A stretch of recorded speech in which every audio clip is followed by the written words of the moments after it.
Okay, go, go, go. Oh, hello there. Sorry, I thought I saw a bee.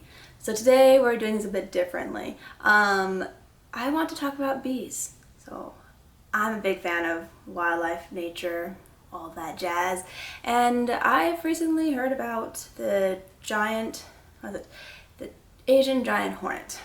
Yes, that's what it's called, the Asian giant hornet.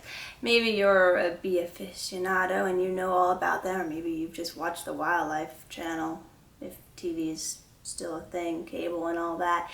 But I am a bit behind, and you know, I'm in the game and I'm learning. So I have learned about the remarkable, fantastic, and terrifying bees, life of bees. So in case you're like me and you don't know, this hornet is a master assassin.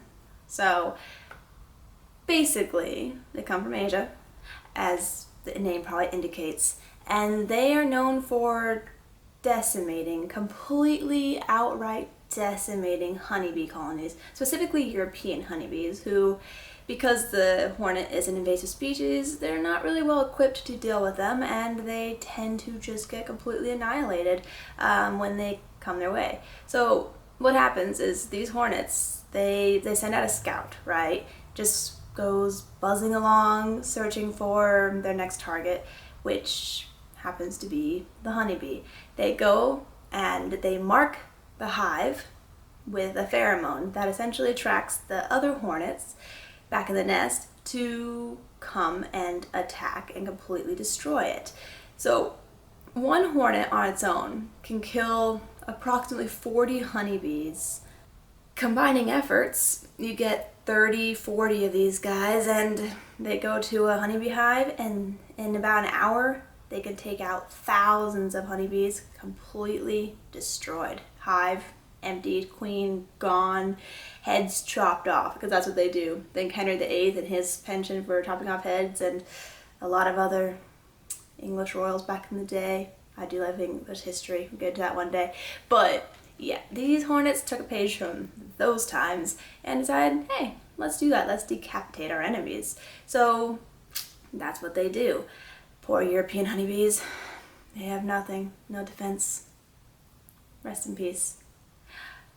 But on the other hand, the Japanese honeybee, that's a completely different story. Like I said, nature is fascinating, right? So the European honeybees, they're pretty doomed once they've been marked for death, but the Japanese honeybees have found a different system. They developed a different system over however many centuries, I guess. I didn't go into the history too much there, but they have a system. So when the hornet scout comes and seeks out their nest or their hive, before it can mark it with its lovely little pheromone of death, the honeybees fly up all around it, hundreds of them, and form a bee ball, basically a giant embrace, warm embrace of death. A hornet can survive about 115 degrees Fahrenheit of temperature, so pretty good, right? The Japanese honeybee, however, can survive 120, 122 degrees Fahrenheit. So these bees, the honeybees, have found a way to create a thermal ball to, they surround the hornet, they raise the internal temperature to 116, 117 degrees Fahrenheit, and they essentially roast the hornet. They cook it alive, and when they're done, they separate and the hornet is dead. Goodbye.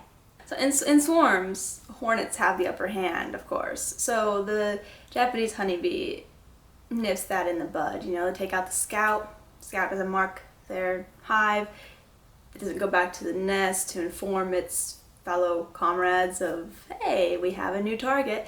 And the honeybee hive just continues. The bees, pollinate the flowers, get the nectar, create the honey, protect the queen, and that's it. They're happy little buzzing bees.